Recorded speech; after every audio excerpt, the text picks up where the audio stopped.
it to the list. So our guest today, Guo Gu, is the founder of the Tallahassee Chan Center in Florida and Dharma Relief, a socially engaged Buddhist organization. He is a professor of Buddhism and East Asian religions at Florida State University. Guo Gu was a monk for 9 years, and he was one of the late Master Shen Yang's most senior and closest disciples. He is the author of Silent Illumination, which was just released this month, The Essence of Chan in 2020, and Passing Through the Gateless Barrier in 2016. To connect with Guo Gu, visit guogulaoshi.com. That's guogulaoshi.com. And on tricycle.com, we're sharing a new meditation month by Guo Gu every Monday this month. And I'm going to share that link in the chat in a moment. This week's video is called Contemplate and Perceive, and the practice is direct contemplation. So thank you so much, Guo Gu, for being with us today. And I'll turn it over to you now. Thank you, Eliza. And I'm grateful to be here to practice with all of you. Let's practice very briefly.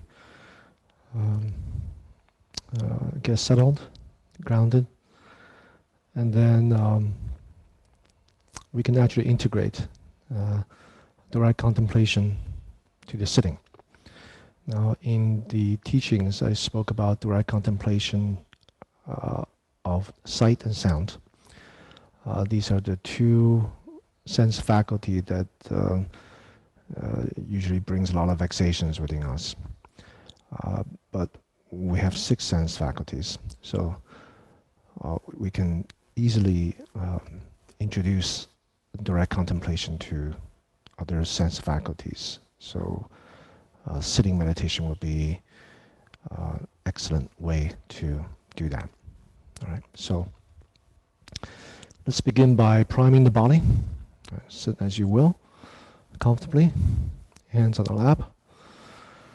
In priming the body, the most important points are the space between the eyebrows, this area where we hold a lot of frown, tension, and our shoulders and the abdomen. Once these 3 areas are relaxed, our sense of weight and gravity will be able to sink it down to the cushion, the seat, and then from there to earth. So priming the body goes through these 3 points if you don't have enough time. So today we'll quickly do that and then attune our undercurrent feeling tone, make sure our attitude is correct, conducive to meditation, and then we will bring on the method. Afterwards, I will teach self-massage. I'll go through that pretty thoroughly, since several of you have questions about that. All right, hands to the lap. Give yourself a moment to withdraw the sense faculties inward.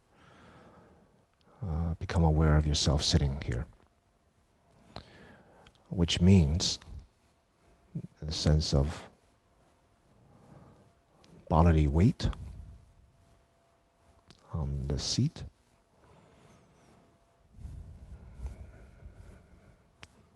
and the posture,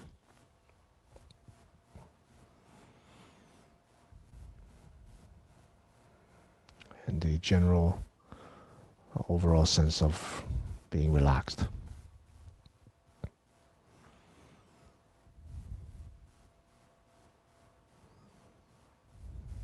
And then specifically, we'll go through each sections.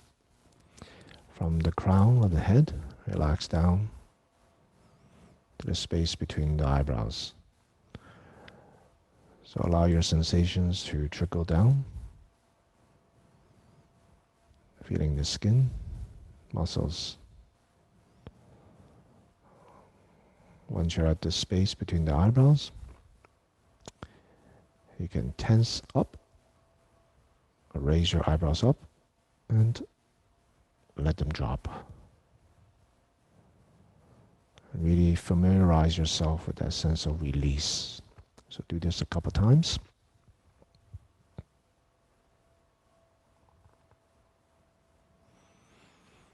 Experience the sensation of release. Embody these experiences. And extend that sense of release to the eyelids, the eyes. And the cheeks.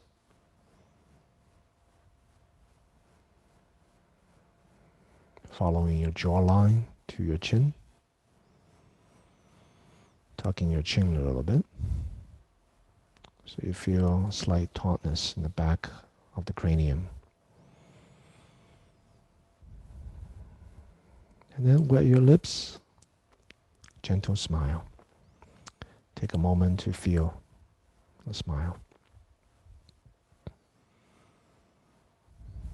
Relaxing all the facial muscles.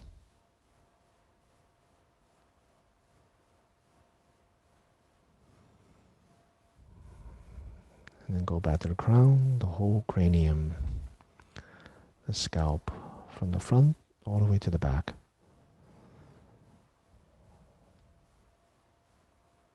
Really feel the skin and the muscles. Any tightness in the scalp,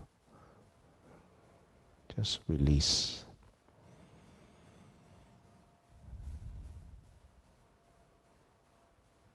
Relaxing everything as you sweep back, even each follicle of hair.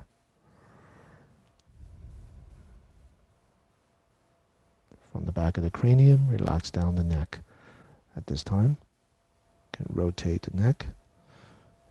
Circular motion both directions.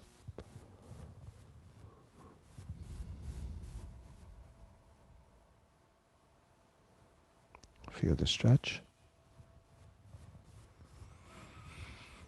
Focusing on the skin, muscles, tendons.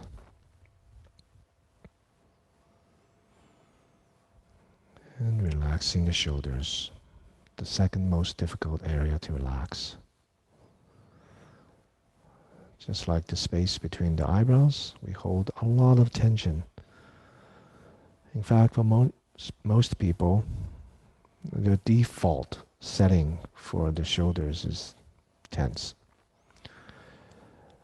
So in order to really get a good sense of what it means to relax the shoulders, what we should do is raise the shoulders up, tense up, exhale and let them drop. And then really embody this feeling of release. And do this a couple of times. Wiggle the shoulders a bit. See how that feels. Hands from the shoulders all the way to the hands. Relax section by section. You can wiggle the elbows. Just make sure it's relaxed. So it's not about commanding yourself to relax, but actually embodying the tactile sensations of skin, muscles, tendons.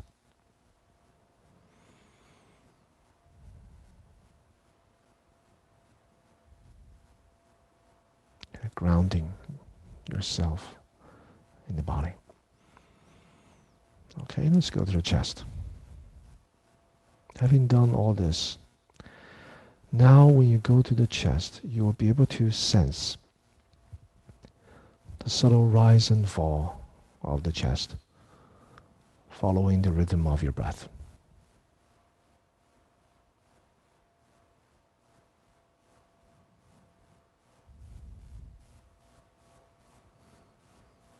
So experience the exhalations. Now we can begin to use the breath to release tension. So exhale, drop the sense of bodily weight down, all the way down to the abdomen and the center of gravity, feeling the weight sinking down into the seat.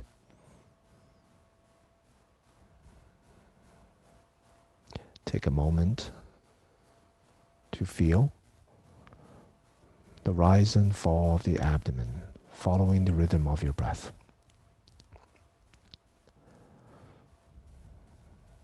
Very natural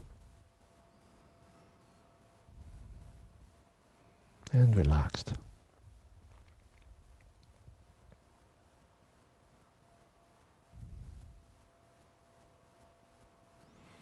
And with each exhalation, really embody this feeling of being grounded, rooted right into the seat. All the sense of bodily weight there at the buttocks.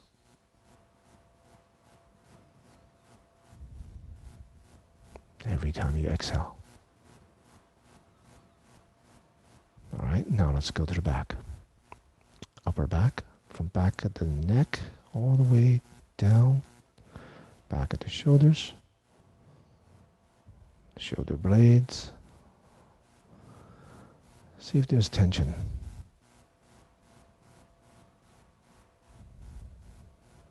As you spot tension, release. And you can use your exhalations.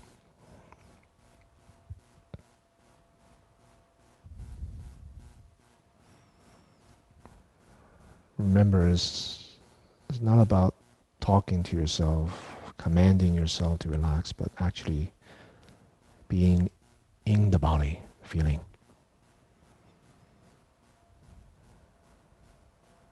The skin, the muscles, tendons.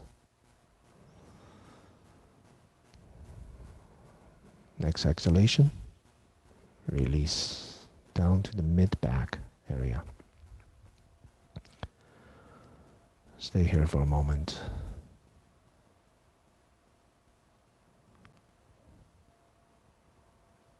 Exhale, lower back.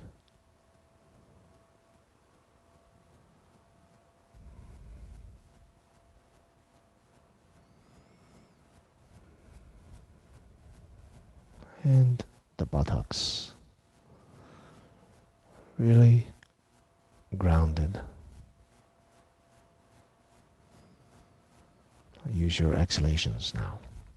Exhale, sink the bodily weight down into the seat.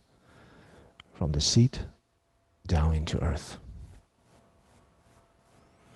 At this time, sway your body left to right, front and back. Find the center point of gravity. So you're effortlessly upright, yet completely relaxed and grounded. Rooted to earth. As you stop swaying, bring your body to stillness and ground. Continuing to make sure your body is relaxed. Hips, thighs, and knees. Calves, ankles, and feet, section by section. So the end point is all the contact points, the lower part of the body, grounded, rooted to earth.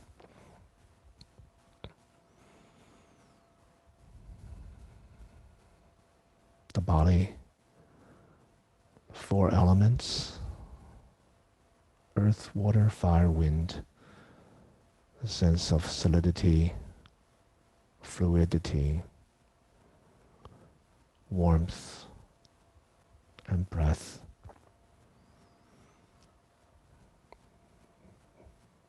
These four elements belong to earth. Now you can place your hands in the meditation posture, left on top of right, palms up, thumbs gently touching. Feel that gentle touch for a moment.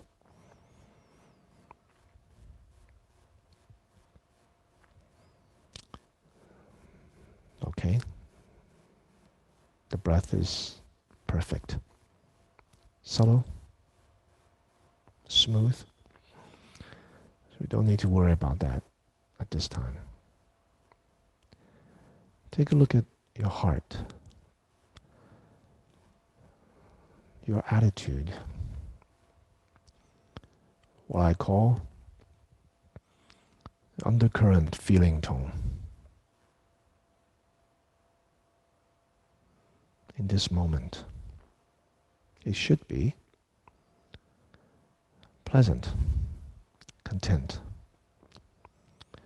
So take note of this. Allow this to resonate. Allow it to register.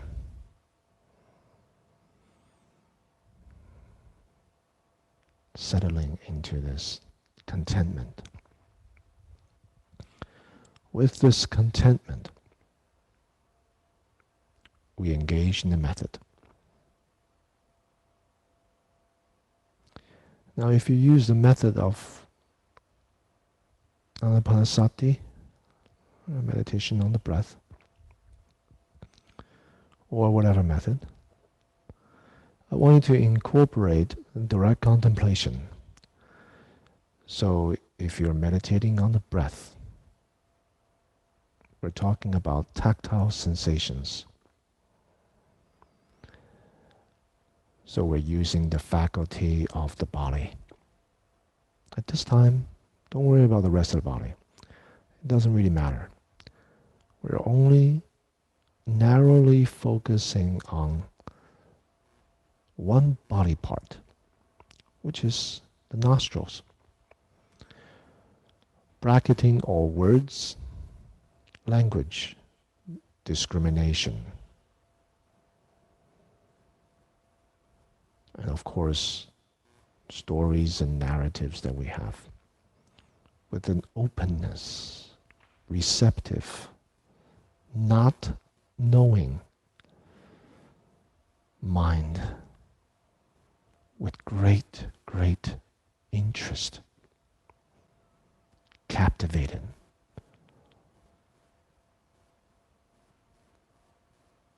by the direct perception, that is, the embodied experiencing of breath.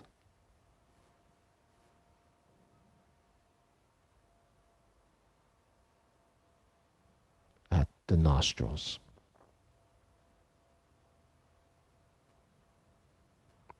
If your mind is chattery, yes, okay, you can notice cool, warmth, smooth, coarse, light, heavy, long, short, whatever label you want to put in there. But the point is really to go beyond the labels. Remember, when the mind is scattered, you want your method to match. Otherwise, it's not going to be effective. You're going to have wandering thoughts. So, if you need it, if you need labeling, use it. If you don't, just this direct immediacy of embodied experiencing of the breath. Moment to moment. Instant by instant freshness.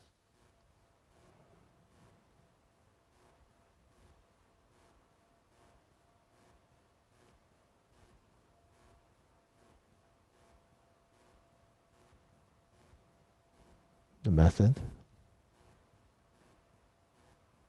the experiencing, and the present moment are one. There is no separation. The present is the experiencing. The experiencing is the breath, the method.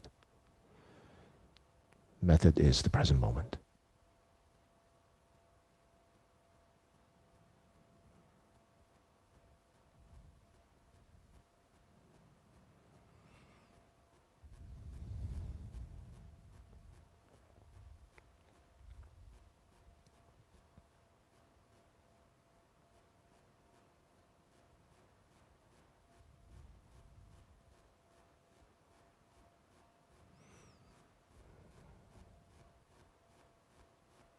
Now, for those of you whose breath is very subtle at the nostrils,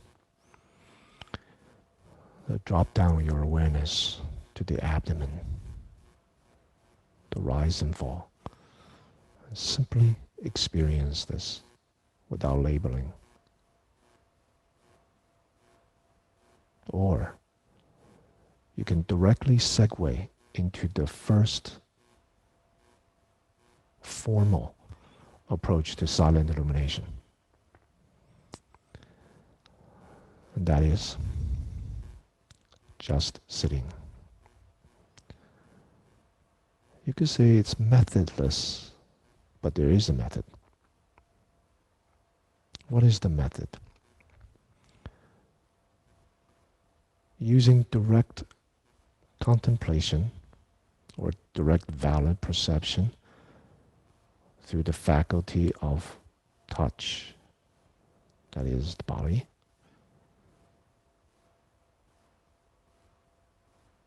to experience the reality of sitting in a wakeful, uncontrived,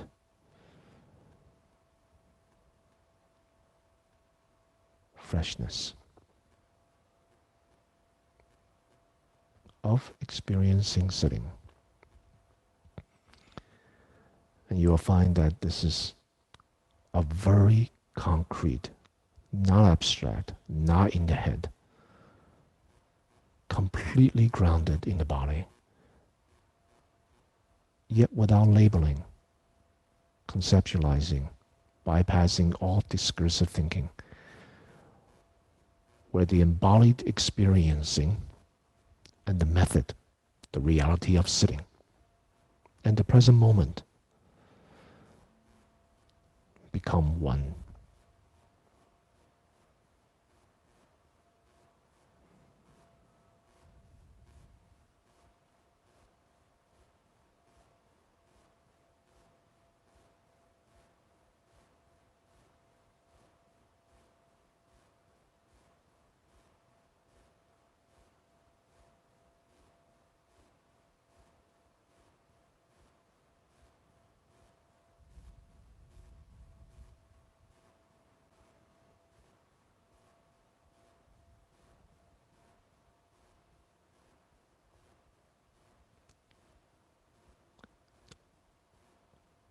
Embodied experiencing this moment to moment freshness, new beginning.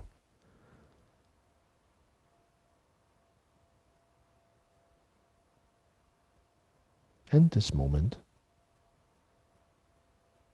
there is sitting.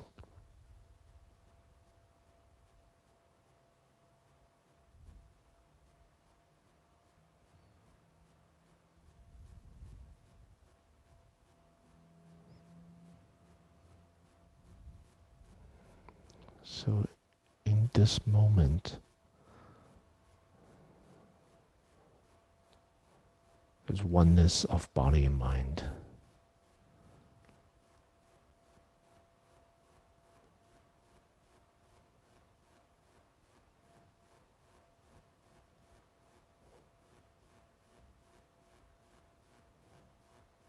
Oneness of method and the mind, heart.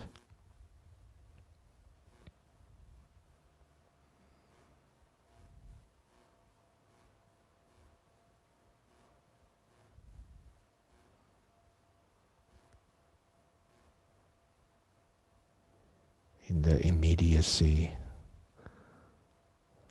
of the present.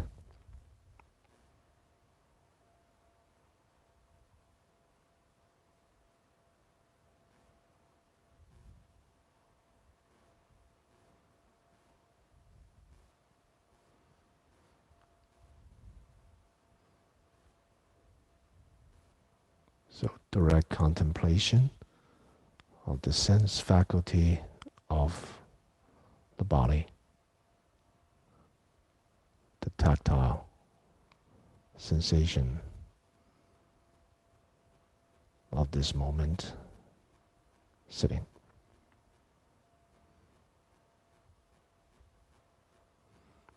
Not using the faculty of eye, ear, nose, tongue, or discursive thinking, thoughts, but just being, sitting.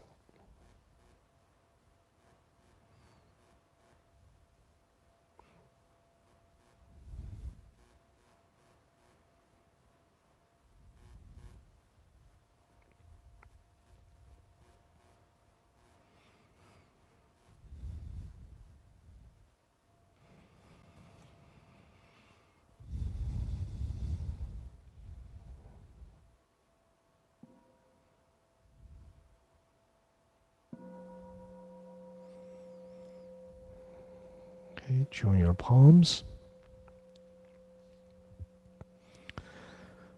Move a little bit, circular motion. Hands on your lap. And then both directions. Slowly come out of meditation. Still experiencing the present moment, which is movement and sensation, which is the method. The method, the experiencing, the present one.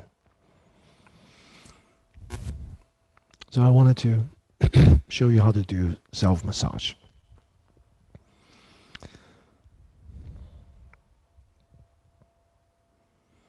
Join your palms and rub your palms together. Focus on the meaty side of the palm. Create heat. Allow the heat to come in your eyes. Massage the eyes gently. Do this a couple times.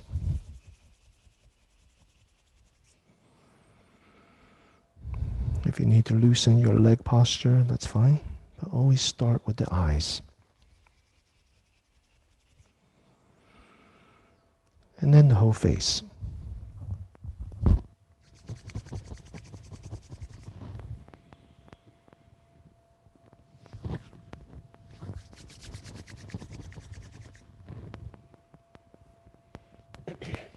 And then the eye sockets. Use your knuckles. You can use your knuckles or use your fingers, whichever way you feel comfortable. You can massage the eye sockets, both directions. Be aware of the movements and sensations.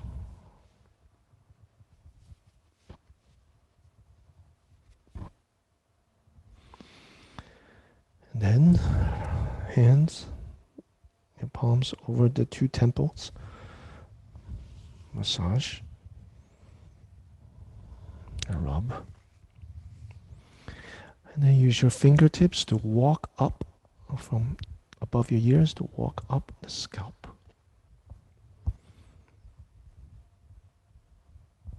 And then come back down.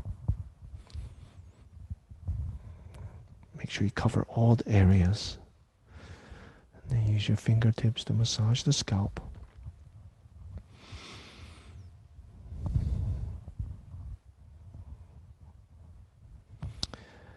Thumbs at the base of the cranium. Massage. And then go down the neck. You can stretch the neck a little bit. You can also massaging your earlobes. Just pull your earlobes and massage it. All areas of the ears.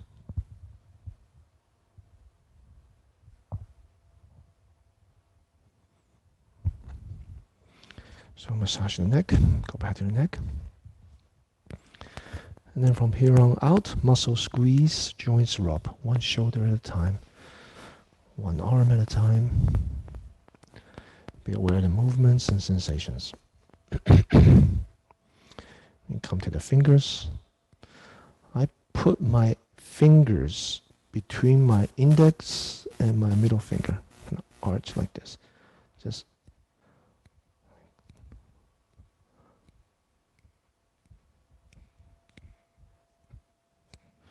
and then the other arm from the shoulders all the way down.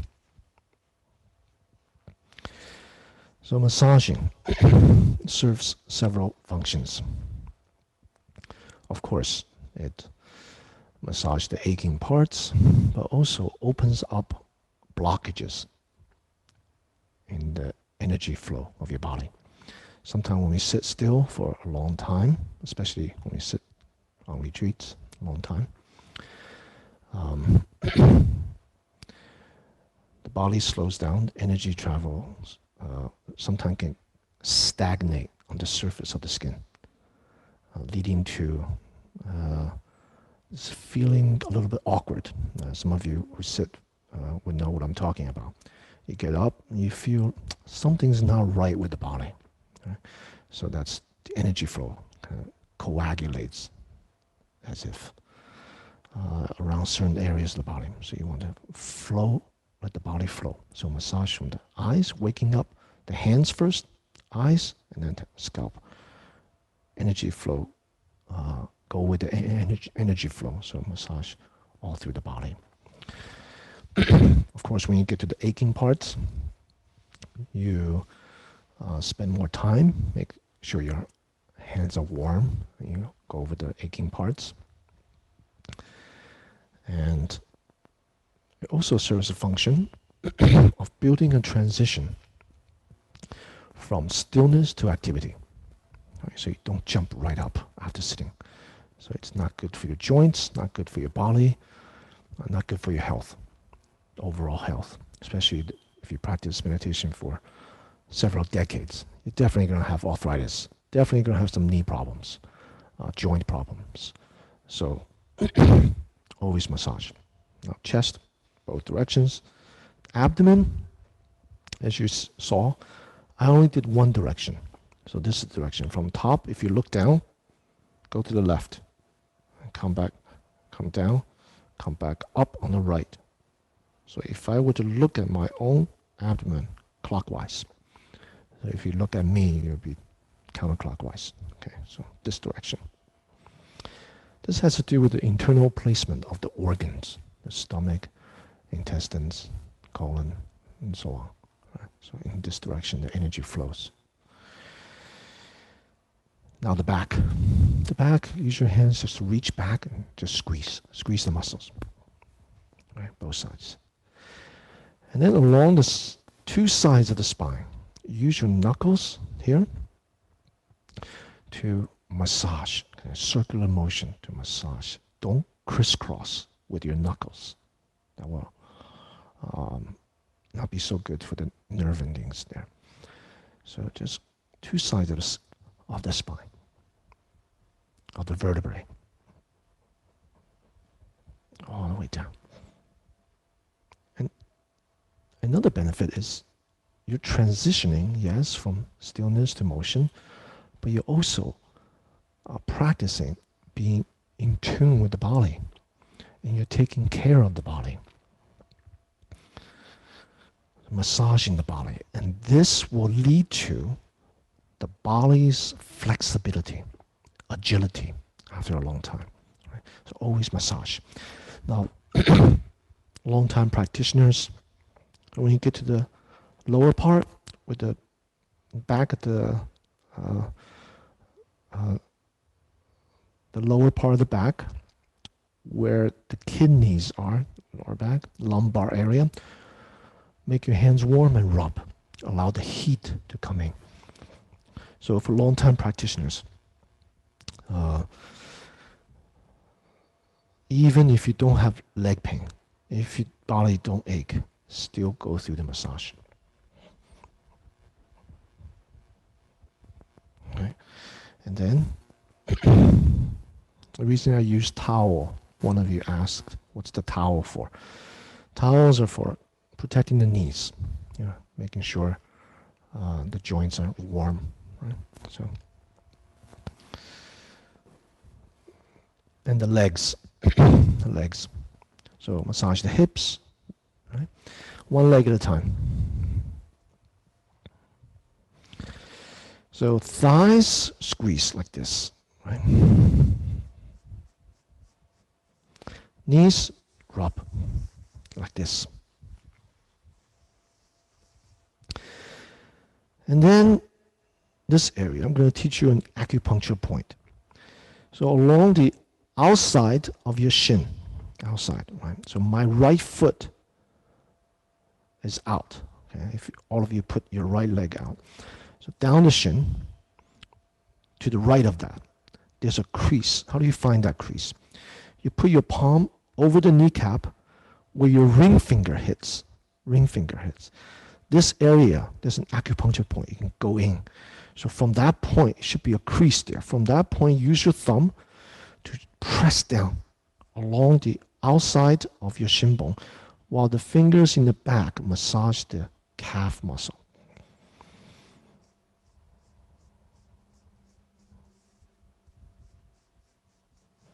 So this stimulates the internal organs and the smooth running of the energy flow. And then the ankles, of course, a lot of people have ankle pains when they sit. Just massage, rub. Okay, one leg at a time. Thighs squeeze, joints rub, muscle squeeze, joints rub. That's basically the principle. Find that center, the acupuncture point. Use your thumb on the outside. Right? If you are sore when you press down, that means you found it. Okay. So that means you found the right spot. Okay. All right. Then feet out and just rotate. Okay.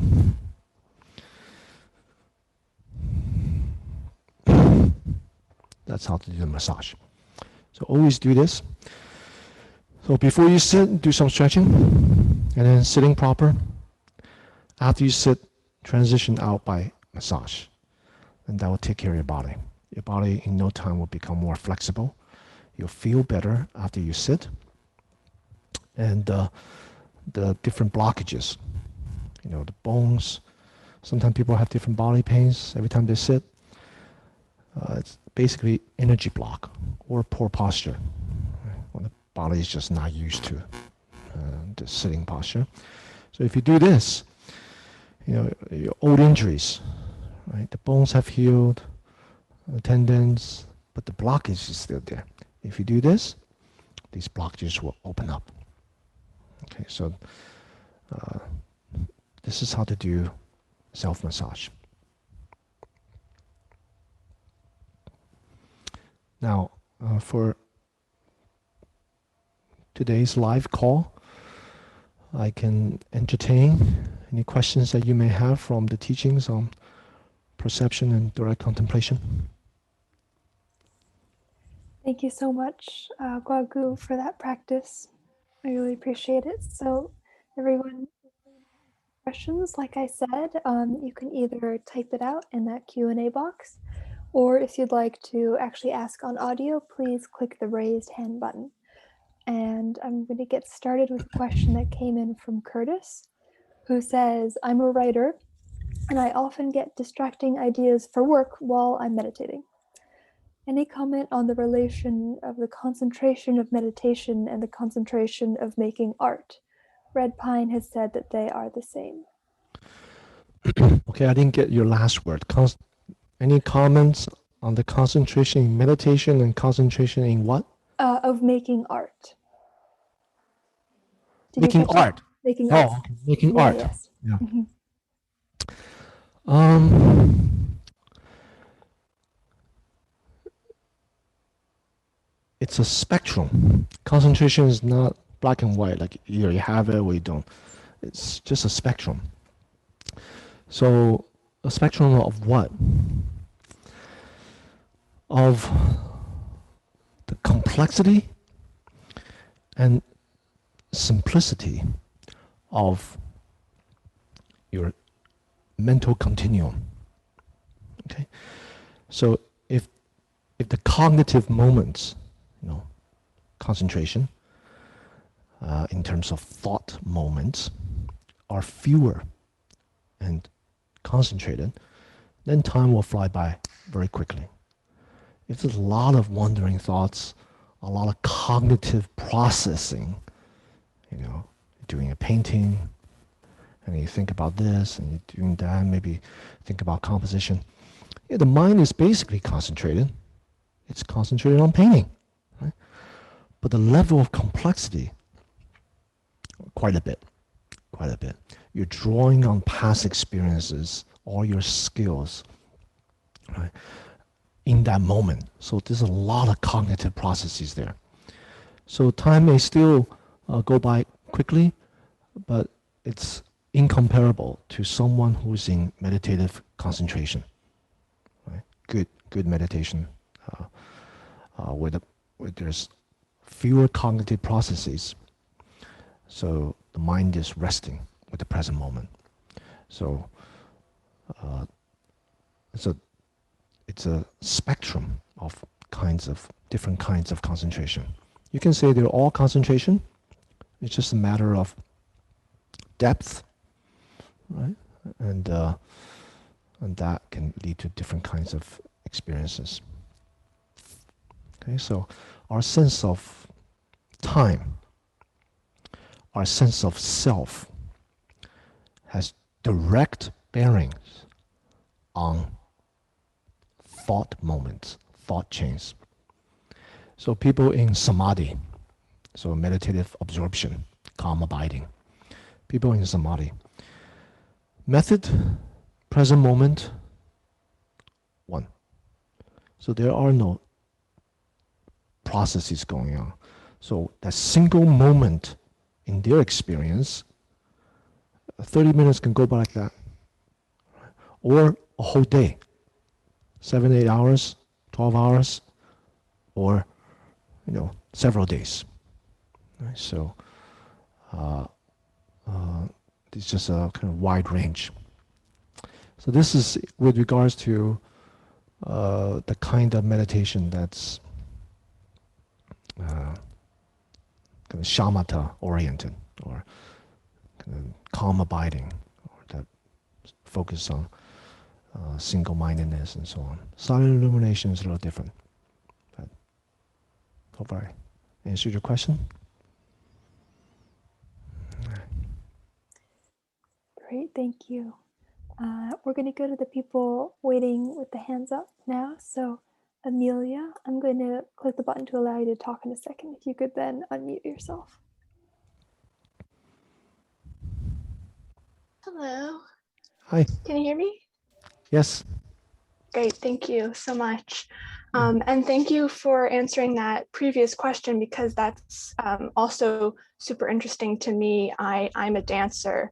And so I've also had experiences of almost meditative absorption in dance. Yeah. And kind of related to that in a way, my question is about how important is stillness during direct contemplation? And what about, like, my posture kind of settles and I find myself subtly shifting? Is that something I should be looking to get away from, or is that something I should just accept? Yeah, just accept. Yeah, stillness, we don't have to worry too much about stillness. Right? Just make sure you are relaxed and you have great interest, great love for your method, and If you have these two, then everything will be taken care of in its own accord, right? So when we have wandering thoughts, for example, concerns, that's because the mind finds something else interesting other than the present moment, other than the methods. And the mind's like, ooh, what's this? Or what's that, right? So if you really love the method, then the body will settle. You may need to shift a little bit, but if you are enjoying yourself and you're relaxed and you have that great interest, appreciation for the method, then the mind will just in its own accord settle on the method. Same thing with the body. Does that make sense? Yes, thank you. That's very empowering, actually. Yeah. So for dance too, dance. When you're dancing, you love dancing. Right? So Yeah. so that becomes a segue right into the flow when you're dancing. And same with other sport. Now, if something's on your mind is kind of detracting you from appreciating this moment, then you have to worry about this and that and trying to get back to the method. Don't really bother with that. So the way I teach is love your method, ground the body. Take care of these two, the rest will take care of itself. Thank you. Okay. So let me just tag a note. So you can't just ground the body, right? Because then you'll fall asleep, right? And you can't just really love the method only. Because if you're really interested, love the method, that will stir up wandering thought. So it's this balance, right? So wakeful, yet just present. Right? Present, yet not stagnant. So this silent, not stagnant, illuminating. Right? Illuminating, yet no wandering thought, because you just love this moment. You see, so it's a very organic process, and we just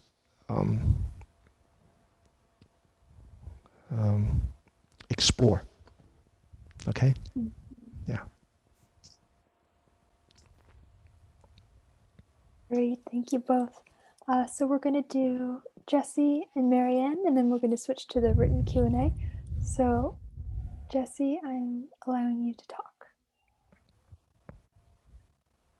Hi, can you hear me? Yes. Hey, I think my question has to do with the stagnation about. Sometimes when I'm being ill and present sensations in my body, everything will quiet down tremendously. And then I'll have the feeling I want to check actually in my body. That it's been kind of a screen up. And could you hear me? You're a little bit Can you hear choppy, me? so it's a little bit choppy, so I'm missing some syllables. So when your body is settling down, you want to do what? I want to check and see if it's in my body. Okay, checking mind. Okay, Checking my body. checking your body. Okay. And when I do that, I realize that there's been almost like a screensaver experience. Mm-hmm. Okay. And so I go back into my body, I go back into the sensation, and I'm finding myself repeatedly doing that, which breaks up the ness. Is that correct? Okay. Mm. Don't worry about correct, incorrect. Okay. And there's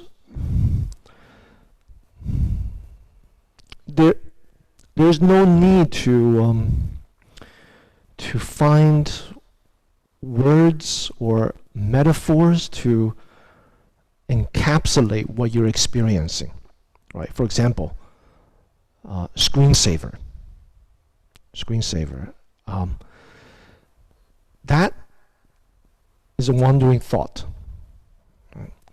So what you need to do, if you just maintain great appreciation, love of your method, and relaxing into it, the freshness of moment to moment to moment, and there's no time to really think about what you're doing. There's even no need to check your body. Right? You're just with the method. Just with the method. So it would be better if you, once you're in the flow of the meditation, don't take yourself out of it and then check the body. Just be right there, moment to moment to moment, right there. So we have an expression in Chan. Right? It's a little bit exaggerated, right? It's called one thought for 10,000 years. So that's the kind of commitment, that's the kind of love that you have for the method, okay? So once you're with the method, nothing can take you away from it. Nothing can distract you. There's no need to do anything, and you're completely wakeful, present, just right there, experiencing. It doesn't matter if the roof comes down. It doesn't matter if the body falls wither away. You just appreciate present on the method. That's what we aspire to. Okay? Yes. All right. Yeah. So Thank you.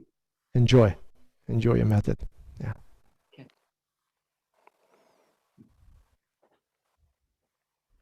Great, thank you, Jesse and Guo Gu. So Marianne, I am clicking allow to talk now.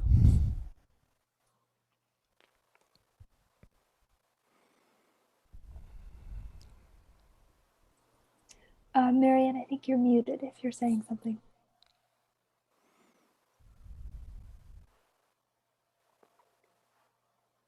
Okay, well, in the meantime, let's go to the text Q&A. So Carolyn has a very large-scale question. She says, what is the purpose of meditation? Okay. Purpose of meditation. If you ask 100 people, they will give you 100 answers. So if you ask narrowly what is the purpose of Buddhist meditation, then the purpose is twofold. Right? Developing concentration and clarity. Now what's the purpose of that? So that we gain insight. For freeing ourselves from the patterns and mechanisms of suffering.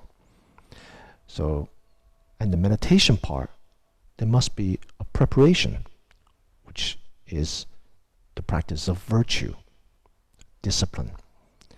Now our minds, our bodies, our hearts are habituated to grasp and reject, perpetuating, craving and aversion that comes out of not really knowing how things actually are. So we project our self-referential notions on other people, on other circumstances that we find ourselves in.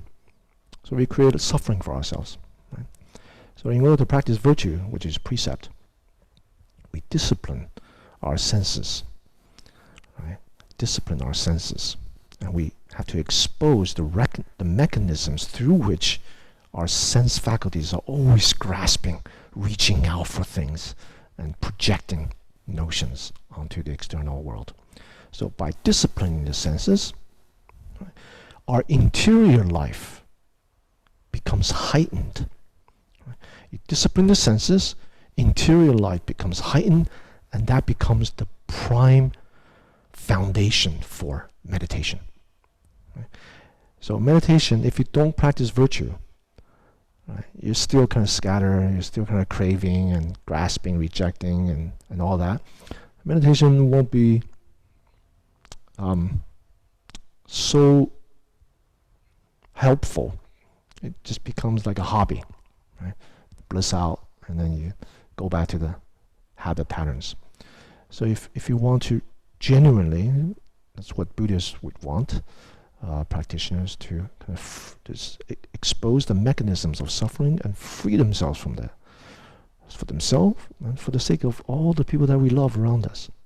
Virtue, discipline the senses, that highlights or heightens the interior mental state that primes for meditation.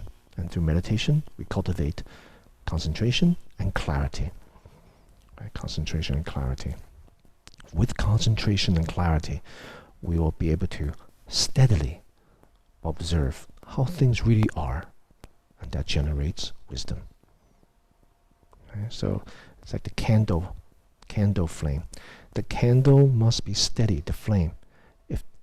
If all the windows, like the 6 windows of eye, ear, nose, tongue, body, and mind are open, all these winds are kind of blowing there, all the kind of crap is kind of coming in the house, the flame is just going to go out. Right? So you discipline the senses, so the flame becomes steady. Once the flame is steady, then whatever it illuminates, it becomes more accurate. Otherwise, it's just all shadowy, fragmented, kind of piecemeal. Does that make sense? I'm drawing this analogy of the presence of mind. So the less clutter here, not oblivion, being in a state of oblivion, the less clutter, but extreme clarity. Whatever we see out there, whatever we engage in, we're more in line with how things actually are. Right? So the purpose of meditation from the Buddhist perspective is this. Right? In the context of virtue, precept, meditation, concentration and clarity, and insight, wisdom. These 3 are called 3 higher learnings. And from the perspective of Chan, meditation is inseparable from wisdom. So meditation and wisdom are one, right? Because of Chan approach to meditation. So it's not so caught up with the sequential cultivation, but simultaneous cultivation of meditative practice and clarity or insight. So if you want to find out more information, you can go to Tallahassee Chan Center or my website, guogulaoshi.com, and explore. Thank you. Thank you so much, Guo Gu. So unfortunately, we won't be able to get to the rest of the questions because we're almost at the end of our hour. But there's so many other great questions. I encourage everyone, if you aren't yet a member of the Meditation Month Facebook group, you can join and ask the questions there. And Guo Gu has been weighing in, and other members will also. So I'm just putting that link in the chat right now. And for those of you who have the Insight Timer app, we have a group there too. So you can meditate with other people and connect there. You just go to the bottom right, click that profile button and search in groups. And I also just wanted to let everybody know that next month marks Tricycle's 30th anniversary, which is really exciting. And we're leading a series of online events, which will be kicking off on Thursday, April 8th at 3 p.m. There'll be a call with Joseph Goldstein, Jack Hornfield, and Sharon Salzberg on the topic of spiritual friendship. So you can find the schedule for the whole month-long program of events at tricycle.org/30th anniversary. And I'm putting that in the chat as well. So thank you everyone so much for taking the time this Friday to come join us. Thank you so much, Guo Gu, and may you be healthy and safe. And Guo Gu, if you have any last words for us. Yes, just a quick note. I will devote this coming Monday evening to answer the rest of the questions, and they will be recorded and they'll be posted on YouTube. You're welcome to join for the live meditation and Q&A. So we'll send out some information here and also on Facebook. Thank you. Okay. Bye.